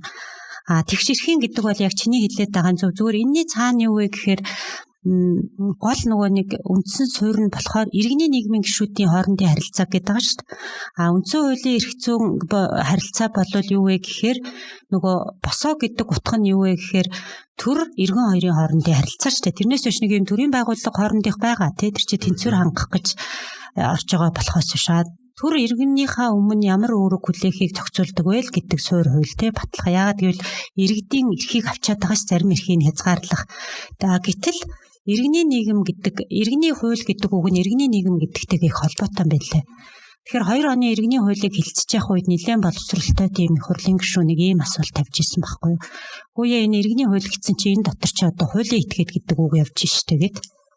Яхаараа иргэний хууль гэж хэлээд байгаа юм гэдэг нь тэр иргэншилтэй холбоотой бас байж болох гэдэг байна. Гэхдээ тэрнээс илүүтэй юу вэ гэхээр иргэний нийгмийн гишүүд хоорондоо бүгдээрээ тэгш шүү гэдэг суурь байгаа тий. Тэгэхээр эднэрийн хооронд харилцаж байгаа харилцаанд л хамаарч байгаа зүйл. Тэгэхээр тэгшэрх гэдэг асуудал бол магадгүй үндсэн хуулийн эрх зүй ч юм уу эсвэл захиргааны эрх зүй дотор бол оролцогч нар тэгш гэхэд хэцүү те. Эрүүгийн эрх зүйн одоо харилцаанд юм уу эрүүгийн процесс ажиллагаанд оролцогч нар тэгш эрхтэй юу гэх юм бол үгүй шүү дээ. Шал өөр эрхтэй байгаа дагааз. Иргэний эрх зүйн харилцаанд оролцогчийн тэгш эрх гэдэг бол түрүү яг чиний хэлдгээр би төрийн байгууллагаас очиж тендерээр юм худалдаж авсан ч байлаа. Эсвэл юм худалдсан ч байлаа. Эсвэл би компанид юм худалдсан ч байлаа. Яг адилхан нөгөө бууж орж ирнэ шүү. Нэг талбай дээр нөгөө горизонтал тэг хэвтэй харилцаа шүүл гэдэг агуулгыг хэлээд байгаа. Гэж ойлгосон шүү дээ. За баярлалаа. Хоёулаа чинь тэгш байдал, бие даасан байдал, за гэрээний хэрэгчлөөд хувийн хэрэг төлөвлөнгөөс олцохгүй байх. За тэр зарчмуудын тухай ярьчлаа. Үлдчихэж байгаа нэг өмчийн алдшгүй байдлын тухай. Өмч алдшгүй байна гэдэг энэ гол зарчим байгаа. Тэгээ нөгөө бүртгэлтэй холбогддог байх. За энэ зарчмыг өмчийн халдшгүй байдлын зарчим гэдэг яг сайн нөгөө ярилцлагын эхэнд нэг хэлсэн иргэний эрх зүй хөгжил ямар байгаа вэ гэхээр өмчийг хамгаалдаг улсад л хөгжнө гэж хэлчихэж байгаа. Бид нар өмчийг хизээнээс хамгаалж эхэлсэн бэ гэхээр яг хувийн өмч гэдэг нөгөө төгс утгаараа байна те. Яасан ч хэл болно арвжуулж. Тэгэхээр ер нь бол өмчийг хамгаалах яагаад хэрэгтэй юм бэ гэдгийг бол өмч хамгаалахгүй болчвол яах вэ гэд эсрэгээр нь асуулт тавих юм бол нэгдүгээрт мэдээ замбраагүй байдал үүснэ, хүчирхийлэл үүснэ. Хоёрт хинч өмчтэй байх хэрэггүй болно те. Эд баялагийг өсгөх хэрэггүй. Тэ өнөөдрийнхөө өстой нөгөө амны гэдэг шиг те идэх хоолтойгоо холоо олоод ичвэл болоо гэд. Тэгж ярих юм бол идэх хоолч гэсэн өмчөнд орно шүү дээ. Тэгэхээр өмчийн халдшгүй байдлын зарчим гэдэг бол нэг харахаар үндсэн хууль байгаа. Тэгэхээр хүмүүс нөгөө нэг үндсэн хуулинд заагдсан нөгөө өмчлөгчийн эрх халдшгүй байна гэсэн нэг агуулга байгаа шүү дээ. Тэр заалтыг бариад тэр нь өөрөө иргэний эрх зүйн шууд шаардах эрхийн үндслэл болох юм шиг заримдаа тайлбарлах гэдэг юм. Тэгэхээр үндсэн хуулинд байгаа иргэний тэр өмчийн халдшгүй байх тэр одоо эрхийг иргэний хууль баталж эсвэл эрүүгийн хуулиар бас өмчийн эсрэг гэмтэргүүдийг гаргаж штэ. Тэгээ энэ мэтчлэн ийм наривчилсан хууль батлах замаар төр нь хангаж өгöd байгаа. Үүргээ биелүүлж чинь. Эсвэл шүүх байгуулж чинь те энийг. Тэгэхээр одоо иргэний эрх зүйд буюу тэр иргэний хуулинд байдаг өмчийн халдшгүй байдлын зарчим болвол илүү тэр харилцаанд оролцогч нарын голдуу халдшгүй асуудал байгаа. Тэгэхээр миний өмчийг миний зөвшөөрлгүйгээр хинч халтахгүй л гэсэн утга. За тэрнийг баталгааж цаашаа тэр чин зарчим болчихж байгаа ш. Цаашаа баталгаажуулж байгаа заалтууд нь болохоор хэрэглэгдэх газрууд нь хаана вэ гэхээр хамгийн наадлынх нь 101 байгаа үстэй тий. Тэр болвол тэр зөвхөн өмчлөгч байна. За тэр дотор ч одоо өмчлөгч өөрөө үр шимээ хүртэн энтергээ цаашаа явдаг тий ураг шагаа ч юм уу. За тэгжээд л өмчий чинь хүн авцсан байх юм бол эзэмшлийн шаардлага гаргаад эзэмшлээсээ аванч гэдэг юм уу. Иймэрхүү байдлаар өмчийн халдшгүй байдал гэдэг зүйл бас бие даасан байдалтайгаа холбоотой. Тэгэхээр хинч хэний зөвшөөрлгүйгээр эд хөрөнгөнд нь алдахгүй. Хоёрдугаарт юу вэ гэхээр бусдын өмч дээр гэрээ хэлцэл хийж болохгүй асуудлууд байгаад байдаг те. Хийцэн байж болох уу? Чи юу гэж бодчих? Одоо чиний байрыг хэн бэдгийн төр болдод би зардаг ч юм уу. Яг ингээ бид хоёрын гэрээнд заасан байр нь чиний орон сууц байгаа даа байхгүй юу? Байх боломжтой юу? Байх боломжтой байж болох. Манай төр бол жоохон би ч төрөө байраа зарах гэж байгаа л би байраа зарах гэж байгаа. Чиний байрыг л төрөө өтөр гэрэн дээр би төрөөгийн байрыг л зарах гэж байгаа бол тэгээ өөр хүн дээр очиж төрөөгөөс мэддэггүй. Би бол төрөөг за би энэ төрөөд нэг байрыг нь тэдээр зарыг гэдээ өөрөөсөө авчод болох байх гэд нэг хүн дээр очиод за би энэ байрыг тэдээр зараа гэж жоох үнэтэй зараад өөрөө дундаас наашиг аваад төрөөд мөнгө нөхөд байр авчихсан ч юм гэлээ. Цаашаага аваад ямар ч байсан чи үүргээ биелүүлнэ гэж бодоод байна тий. Одоо өөр хүний юм их ч гэсэн гэж тий. Ямар нэг бол би бол тэр мөнгөнийг аваад зайлчаа гэж бодохгүй байхын тохиол байж болно шүү дээ. Тий. Гэхдээ юу гарч ирэх вэ гэхээр төрөөгийн байрыг чи өтөр хийцэн байхад төрөөгийн байр төрөө бол тэрэн дээр өмчийн халдшгүй байгаа шүү дээ тий. Тэгэхээр чиний үүрэг бол миний хувьд бол юу вэ гэхээр чи тэр байрыг төрөөгөөс худалдаж аваад өгнө үү тий. Ямар ч байсан хуурч мэхлээд авч байгааг би мэдсэн байвал би шудраг бусаар эзэмшилдээ авсан те итгээд болчих гээд байгаа. Ямар ч байсан чи бол цаашаа даваад нэг үүргээл биелүүлэх асуудлын дээр гэж байгаа байхгүй. Төр болдын хувьд тэр гэрээ хүчнтэй юу гэхээр хүчингүү. Өөрөөр хэлбэл би эрхэн баяртай байгуулсан гэрээ байна. Тэ за энэ гэрээний дагуу даашаа тэр битгийл улсын бүртгэгдсэн байдаг шүү дээ тий. Тэгээд одоо төр болдыг чи миний энэ байрнаасаа гарчий гэж хэлж байгаа тохиолдолд төр болдын хувьд бол нөгөө өмчийн халдшгүй байдал учраас хичнээн чи хоёр төр болдын эд хөрөнгийн талаар гэрээ хийгээд тэр төр болдод ямар ч хамааралгүй асуудал. Тэгэхээр өмчийн халдшгүй байдлыг бол иргэний эрх зүйд ийм талаас нь ойлгох юм бол арай нөгөө үндсэн хуулийн эрх зүйн те өмчийн халдшгүй байдлаас арай тодорхой болох юм болов. Тэгэхээр хэдэн мянган хүн энэ харилцаанд орж ийн. Тэгэхээр яг миний өмчтэй холбоотой асуудлаар тэр хүмүүс гэрээ хийж л энэ бол яг нөгөө арай хатуу юугаар хэлчлээ. Янз бүрийн үнэт цаас тэгэл нөгөө үүрэг шилжих энэ төр харилцаанууд байдаг штэ. Эд төрөнгийн эрх шилжих тэр юмнууд дээр бол хаяа гараад идэгин. Тэгэхээр тэн дээр бол чи бит хоёр шүүхтэр очиод баталгааж болсон хүмүүс байдаг штэ. Эвлэрлийн захирамж энтер гаргаад тий. Одоо би чамааг очиод за энэ тоот гэ тэрэн төрөөгийн байр байхаар эрхэм баярыг хариуцагчаар татгаар нь чи зөвшөөрөөд баталсан ч байсан гэсэн төр болдын хувьд бол тэр ямар ч хүчин чадалгүй зүйл байхгүй. Тэгэхээр өмчийн халдшгүй байдлын зарчим гэдгийг бол энэ иймэрхүү жишээн дээр бол ойлгож болох юм болов гэж боддог. За дуусч гэнэ үү зарчим нь? Зарчим би нөгөө хамгийн сүүлд нөгөө хамгийн асуух гээд байгаа зарчмынхаа ямиг л үлдээчихэд байна л да. Нөгөө зөрчигдсөн эрхээ шүүхээр хамгаалуулах зарчим бол одоо энэ нөгөө сонсож байгаа хүмүүсийн тухайд бас их одоо анхаарал татах байхаа л гэж би бодоод байна л да. Тэгээ бид нар чинь бол нөгөө зөрчигдсөн эрхээ шүүхээр хамгаалуулна гэхээр за мэдээж энэ бол альва асуудлаар талуудгийн нэг үүргээ биелүүлээгүй шүүгүүд дандаа тэрхээс сэргийлнэ гэдэг юм агуулгыг илэрхийлж байгаа бах. Зүгээр илүү нөгөө нарийн явах юм бол бид нөгөө иргэний хуулийн ерөнхий анги дээр иргэний эрх зүйн харилцаа үүсэж байгаа үйлдэлтэйгээ холбоол иргэний эрх зүйн нөгөө хамгаалтынхаа хэлбэрийг төрлийг сонгоод л явдаг шүү дээ. Тэгдэг хүмүүс тий 8 дугаар зүйл гэл ингээд тий 8 дугаар 9 дугаар зүйл за одоо ингээл зүгээр өөрөө нэхэмжил гаргахаас өмнө за нэг иймэрхүү харилцаа болсон тий миний эрх үйлсний ашиг сонирхол ингээд зөрчигдөж байна. Ийм учраас би ийм арга хэлбэрээр эрхээ хамгаалуулах гэдэг нэг нэхэмжлийнхаа үндэл шаардлагыг тодорхойлоод явдаг шүү дээ. Тэгээд энэ иргэний эрх зүйн энэ хамгаалтын арга хэлбэрүүдийн зөрчигдсөн эрхийг хамгаалуулахын зарчимтайгаар холбогдож байгаа байх л та тийм. Энийг зөв тодорхойлох асуудал нөгөө яг хууль хэрэглээтэйгээ холбогдох байх тийм. Тийм, одоо жишээ нь ингээд нэхэмжлэн хэрэгсгүй болсон энэ төр тохиолдолд ч юм уу хүмүүсийн гомдол нөгөө зөрчигдсөн эрхийг хамгаалах зарчим хайчиж байгаа л гэдэг нь тийм. Тийм асуудал. Эрхийг хамгаалж чадсангүй шүү дээ гэлөө. Тийм. Тэгэхээр зөрчигдсөн эрхийг хамгаалах зарчим гэдэг нь юу вэ гэхээр одоо бас нэг суур нөгөө нэг юу руугаа орчоод байгаа. Зарчим нь болохоор хиний ч эрх одоо түрүүний яриад тийш хинж бусдын зардлаар хөрөнгөчихгүй гэдэг нэг суур юм юунууд байгаа ойлголтууд байгаа тий. Өмчийн халдшгүй байдал, гэрээний эрх чөлөө. За иргэний эрх зүй жишээ нь үүрэг яаж үүсэх вэ гэхээр зөвхөн хууль юм уу гэрээгээр л үүсэх нь. Тэрнээс биш одоо дуртай нь очиод юм уу те читэй нэг яалаа гэдэг. Одоо жишээлбэл хамгийн амархан жишээ бол энэ дээр би тэр гэрээний эрх зүйдээр нэлээд тайлбарлая гэж бодоод байгаа. Дээд сургуулийн 2 оюутан байлаа гэхэд нэг нь нөгөөхөө болцоонд дурлаа. За болцоонд дурахаар нөгөөх нь очно гэж охин хэлчихлээ. Очоогүй байлаа. Нөгөө залуу өндөр үнэтэй ресторан аваад хоол захиалцсан сууж байгаа тохирчлоо шүү дээ ер нь бол. Тэгэхээр тэр эмэгтэйгээ сохирлоо нэхэж чадах уу? Энэ дээр эрхийн зөрчил байна уу гэдэг асуудал байгааз. Тэгэхээр чадахгүй гэдээ баг хэлэх бах те хуульчнаар бол дөнгөж хууль үзэж байгаа хүмүүс тэгэхээр зүгээр энгийн иргэн бол юу вэ тийм ч юм уугүй ч юм уу гэж бодохоор бид нар хуульчнаар яагаад энэ бишээ энэ эрх зүйн харилцаа үүсээгүй гэх гээд байгаа байхгүй энэ хоёрын оронд яагаад гэвэл тэр одоо болцоонд нь очноо урьсан газар нь очноо гэж амлаж байгаа амлалт яг гэрээ юу гэдэг. За эсвэл хууль байж болох юм тий одоо Монголд нэг тийм өвөрмөц хууль гараад одоо юу гэдгийг эрэгтэй эмэгтэй хүмүүсийн одоо мэдэхгүй шүү дээ энэ технологи техник хөгжиж чинь тий харилцааны янз бүрийн тодорхойлолт гарч чинь одоо дээр үед бараг хүүхдээ зодохыг чинь хэвэн гэдэг юм байсан баг хэдэн зуун жилийн өмнө одоо бол энэ чинь хууль бус юм болж байгаа үстэй тий энэ шиг маш ноцтой хууль бус гэмт хэрэг болж чинь тий тэгэхээр энэ шиг магадгүй хуулиар хүнтэй одоо болцоонд явна гэж зөвшөөрсөн бол очих ёстой гэдэг үүрэг хуулиар тэрүүнд байхгүй.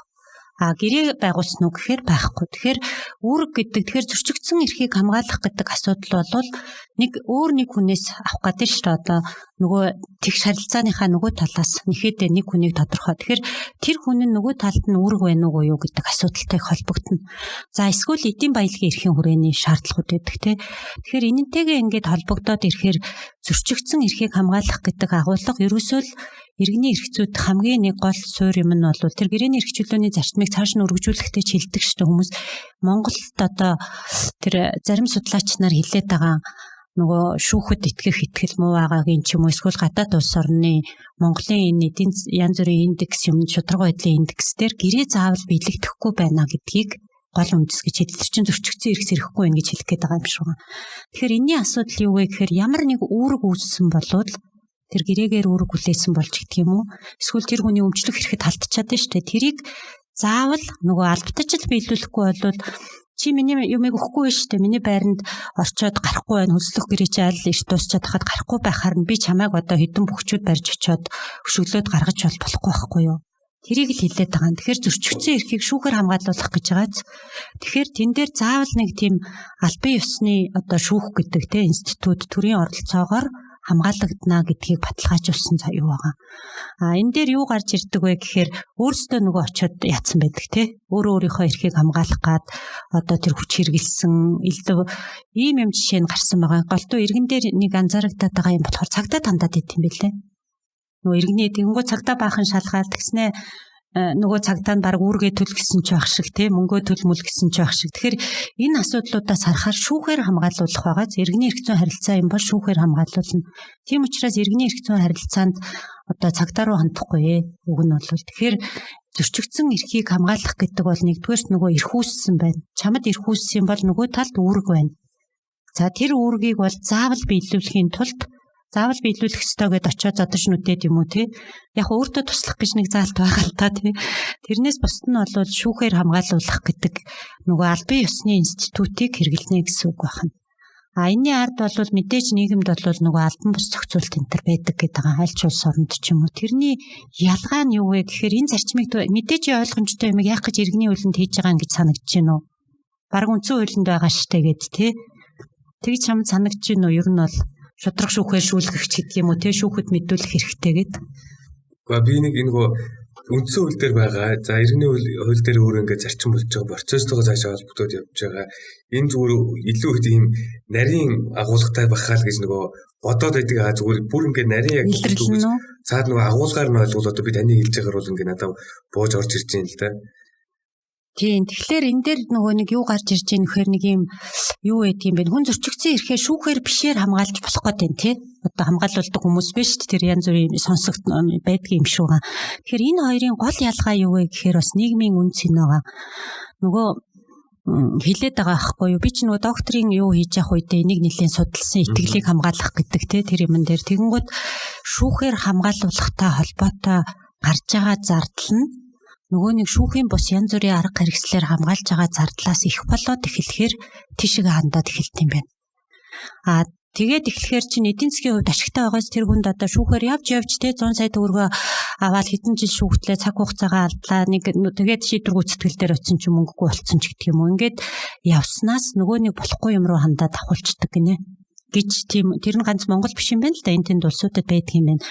Тэр нь илүү ашигтай. Өөрөөр хэлбэл чи 100 сая төгрөг бол шүүхээр авна. Гэхдээ тэр нь яг бодтойгоор чам дээр ирэх нь хэдвэ те гэдэг юм үүсэт ирэнгүүт нөгөө нэг болохгүй шүүхтээ өрсөлдөх те тэр нөгөө гарын систем рүү ороод тэргээр хамгаалуулахаар 30% нь аваад өгчдөг энэ төр гинэ. Тэрний тогтолцооны нэг юм нь бол тэр шуурхаа муурхаа байгаад байна шүү дээ те зардал багтаа байж байгаа боловч нэг аюул нь юу вэ гэхээр тодорхой бус байдаг юм байна.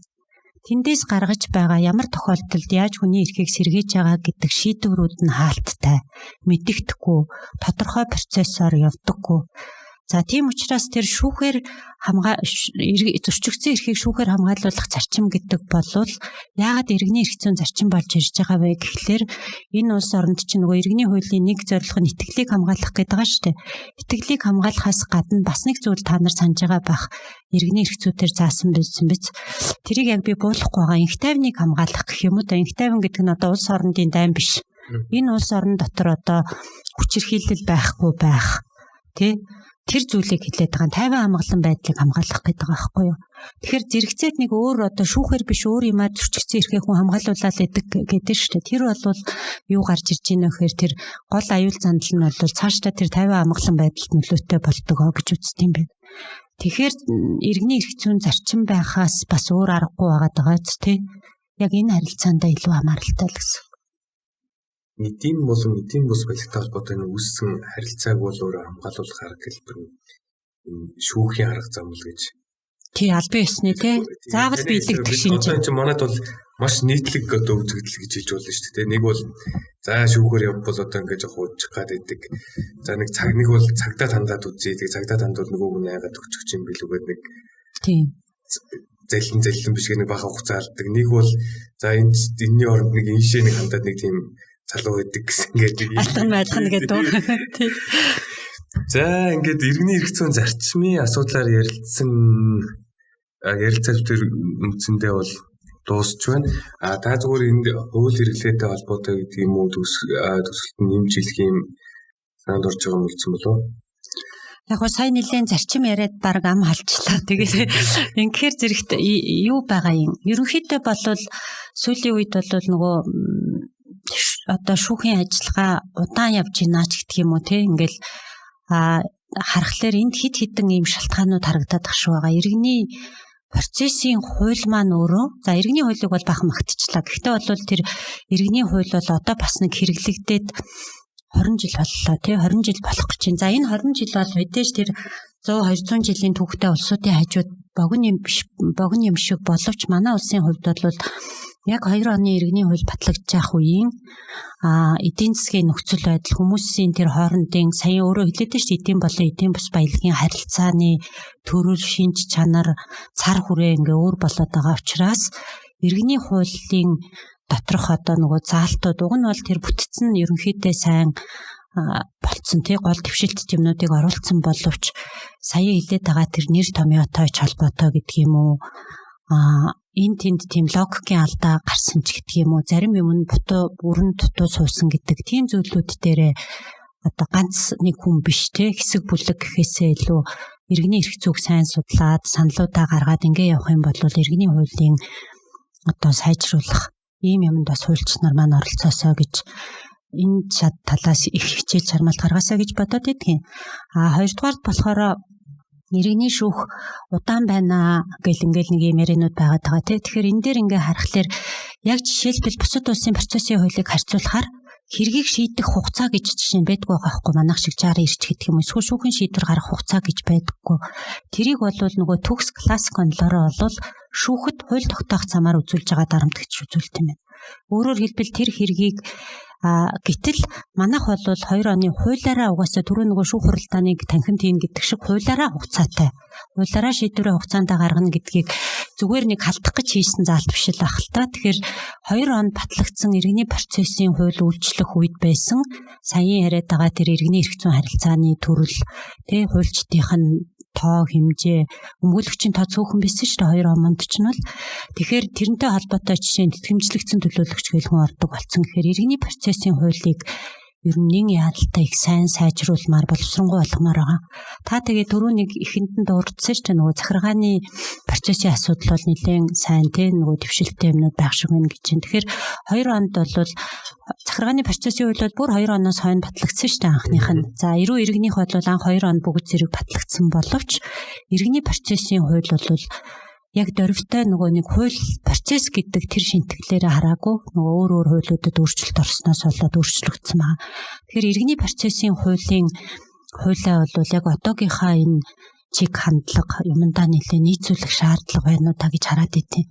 Тэгэхээр нөгөө шүүгч нарын бариад идэг одоо машин биш тий тэр машин техник хэрэгсэл маань иргэний процессын хууль байгаад идэг. Тэгэхээр тэр техник хэрэгсэл нь өөрөө бол нэлээд энэ тэндээ гацдаг тий хоорондоо яадаг тэгээд нэг тосолж мосолс гээд ингээд яваад идэг. Тэгээ одоо ингээд энэ өөрөө юунд аюултай вэ гэхээр ийм үл ойлголцол үүсээд байгаа байхгүй юу. Уг нь бол хуульч нар тэр шүүхэд нэхэмжлэл гаргаж байгаа хүнийг төлөөлж байгаа өмгөөлөгч хүн бай, тэгээ шүүгчч бай. За ялангуяа өмгөөлөгч хүн иргэндээ ойлгуулж байгаа шүү дээ. За энэний дагуу та энэ доголдлоо нэхэх хэрэгтэй ирэхгүй гэхээр нэг л хууль хэрэгжилж байгаа юм чинь харьцангуй тийм нэг нийтлэг саяын тэр итгэлийг хамгаалах зарчим гэдэг шиг нийтлэг ийм байна гэдэг ийм тодорхой байдал байх хэрэгтэй байх гэж бодоод байгаа. Тэгэхээр тэр байдлыг хангахын тулд энэ хууль тогтоомжуудаа бас боловсронгуй болгох хэрэгтэй байна. За хуульд нэхэмжил гаргаж байгаа хүмүүс маань гэх юм уу эсвэл хуулийг тайлбарлаж байгаа судлаач нар маань бол нэлээ нийтлэг ерөнхий тэр суур тийм нэг одоо суур зарчмуудтайгаа их холбож юмдаа анхаарахгүй бол нөгөө жижиг нэг деталуудыг барьж аваад хараад тахаар бүхэлд нь харж чадахгүй байгаа юм шиг санагдаад байгаа. За мэдээч хүүх бол гайхамшигтай сайхан гэж байгаа үг биш те. Бид нар бол нөгөө модноос үр жимс хол байхгүй энэ тогтолцооны л нэг хэсэг шүү гэж хэлмээр санагдаад. За нэвтрүүлгийн төгсгөлд бид нар нэг уламжлалт асуудгийн зочноос асуултаас орцсон байна. Та хамгийн сүүлийн үед уншиж байгаа ном юу байгаа вэ? Яагаад тэр номыг уншаарай гэж одоо. За байц. Хамгийн сүүлийн үед гэхээр ерөнхийдөө би нэг хагас бүтэн сайныг аль болох чадвал өөр чиглэлийн гэх юм уу та. Ер нь бол зөвхөн багасаа залуугасаа гэх юм уу оюутан болсон үеэс иргэний эрх зүйн номнуудыг их уншдаг байл бас баг хобби шиг. Тэгээд сүүлийн үеийн нэг хандлага болохоор энэ ганц одоо жишээ нь хууль гэх юм бол иргэний эрх зүйн гутаа ганц иргэний эрх зүйгээрээ ч юм уу эсвэл зөвхөн хуулийн юм уншаад байхлаар одоо сая хэлсэн ш нөгөө нийгмийн эдийн засгийн харилцаагаа л зохицуулах гэж байгаа. Би бол энэ хуулийг бол яг үндсэн хууль ингэсэн болохоор чи ингэж яв гэж хүнийг хэлж болохгүй байх. Тэ энэ нийгэм ямар байгаа тэр бодит байдлын тусгал нь хууль байх ёстой байх. Ер нь нийтлэг зөвшөлдсөн шүү дээ тэ нөгөө нийгмийн гэрээ гэдэг талаас. Тэгэхээр тэр нийгмийн ойлгохын тулд нөгөө салбар өөр салбарын юмнууд их уншаад байгаа. Тэгээд энэний өнгөрсөн юунд бол сая энэ цар тахалтай холбоотой гэх юм уу манай нөгөө санхүү эдийн засгийн тэнхимийн багш нар маань эрэгтэйчүүд эмэгтэйчүүдтэй Мартин амнаар бэлэг өгсөн гэ тэрийг очиж авч чадахгүй байж байгаа аваа тэр тахал гэдэг ном уншсан. Нөгөө Францын Каю тэрний юу уншихад бол тэр тахлын тухай ингээд уран зохиолын ном юм шиг боловч тэр дотор бол яг тэр нийгмийн үнэт зүйл хүмүүсийн зан үйл авирын тухай нэлээд гарсан байлээ. Тэр зүгээр санагцсан. Одоо яг уншаад өнөөдөр бараг дуусж байгаа ном болохоор энэ Менсэн гэсэн байсан уу бүх зүйл новш гэдэг ном уншиж байна. Тэгэхээр тэр ном яг нэр нь юм боловч тэр болохоор ерөнхийдөө бол нөгөө бидний яг сая одоо хоёлаа ингээл ярингуут дунд нь ярьчаад байна шүү дээ нэг тийм философи гин тий. Тэгэхээр философи шашин за тэр битгий манлайлал байгаа үстэй одоо нэг одоо өмгөөлөгч нарын дунд одоо арай нөлөө бүхий нэр хүндтэй хүнч гэдэг юм уу эсвэл нэг юм бүлэг фракц үүсгэчээд байдаг тий хүмүүс. Тэгэхээр энэ бүх юмнууд юуны төлөө байдгийг за энэ үзэл санаа тэгээ хүний амьдралын ер нь зорилго юу юм бэ гэдгийг эхлээ би хувь хүний хөгжлийн ном юм болоо да гэж бодсон чинь нэлээд тийм гүн гүнзгий өөр талаас нь тэгээд жоохон хошигнолтойгоор илэрхийлсэн ном байлээ. Тэрийг бас уншвал зүгээр юм болов уу гэж бодсон. За хамгийн сүүлийн асуулт нь энэ жоохон нөгөө хуульч хүмүүсийн хувьд бол ийм этгээд асуулт байна. За хууль гэж таны бодлоор юу вэ гэж асуудаг. Асуудаг юм боломжтой асуулттай. Би тэгээд яг нөгөө ганц нэг ном зохиол уншихаар өөр салбарын хүмүүс эднэр бол түүхч байдаг юм уу? Тэгээд улс төр байдаг юм уу? Тэр чиглэлээр ном зохиол ганц нэг дурвдаг хүмүүс бол мэдээлэл гарч байгаа. Хууль гэж бол ерөөсөө л ялгаа байхгүй зохиомжтой зүйлээ. Тэгээ хаана байна? Одоо тэр компани гэж юу юм? Алей аваа тэр хүн ер нь одоо амьд явах хэрэгтэй гэж ер нь тэгш хэрэгтэй гэж ер нь хаана байгаа бодит байдал дээр гэдэг талаас нь хүмүүс бас их сүүлийн үед тайлбарлсан байлгүй. Одоо шашин гэж байгаа. Ялангуяа бусад салбарынхан байгаа ч тийм. Тэр чинь нөгөө юу ил ной хараарай те. Тэрний сахинсгийн ном дээр л яг тэгж ütсэн байлээ шүү дээ. Тийм. Таны бодлоор хууль гэж юу? Би одоо өөрөө хуульч хүн байж бараг одоо тэгж тийм боддог наашаа зүгээр. Нөгөө яг ингээд нөгөө манайхан уламжлалт асуулт чинь яг миний бодож явж идэг юмтай таарчлаа. Би тэгтээ тэр асуултыг чи сонсоогүй орж ирсэн шүү. Ер нь бол юу гэхээр би болохоор нөгөө энэ иргэний эрх зүгээсээ болоод ч юм уу те сүүлийн үед энэ салбарууд хоорондын өөр салбаруудын ямиг сонирхоод ингээ үзэхээр нөгөө эдийн засгийн чиглэлийн юмнууд нэлээд сонирхоод байгаа. Тэр нь тэр Японд нөгөө нэг тэр доктор анх бол трастын зохицуултыг иргэнлэг эрх зүйн тогтолцоонд яаж хэрэглэх юм бэ гэж орж ирсэн. Нөгөө common law-гийн тэр юм байгаа шүү дээ. Тэрийг тэгээ цаашаа яваад докторийн ажил юм болоо хуурсан. Тэгэхээр хууль гэдгийг юу гэж хараад байдаг вэ гэхээр хуульч нар болохоор харахтлаарэ хууль бол ийм нөгөө хуульд идэх ёс гэхээр хууль ингээл гарцсан бол энийг биелүүлгээ тэр нь зөв үү тэр үтгээл хуульч хүн за хуульч нараа шүүмжилж болох бах те шүүгч хүн бол хуулийг шүүмжлэхгүй гэдгээрээ бид нар бол их болгоомжтой ярьдаг зүгээр судлаач хүний хувьд авч үзэх юм бол хууль бол яг ийм юу байгаа би бол яг үндсэн нийгмийн суурь гэж хэлэхэд бол их хэрэгэлцээтэй. Тийм учраас над хүмүүс чинь ингээ хийсвэр юм байна гэж хэлээд байгаа. Тэгэхээр компьютерийн програм жишээлбэл юу юм нийгмийн суурь болох уу? IT-гийн одоо салбар болвол Тэ тэгэхээр тэрэн шиг хууль бол яг тэр алгоритм шиг юм болов уу гэж бодоод байгаа. Тэгэхээр тэр байгаа зүйлийг л аль болох үр ашигтай ерөнхийдөө олонхот гэх юм уу нийгмийн нэг нийтлэг зүйл байна те. Мэдээж хулгай хийж болохгүй гэдгийг одоо бүгдээрээ зөвшөөрч штэ. Одоо тэр хүүхэд зодож болохгүй гэдэг чинь өмнөх хэдэн зуун жилийн өмнө болдог байсан бол одоо болдгүй байх нь штэ. Тэгэхээр яг энэ шиг энэ нийгмийн өөрчлөлттэй тааруулаад зохицуулж байгаа тийм хэрэгсэл юм болов хэрэгсэл би бол сүүлийн үед энэ IT-ийн салбартаа илүү төстэй юм болов гэж бодоод байгаа.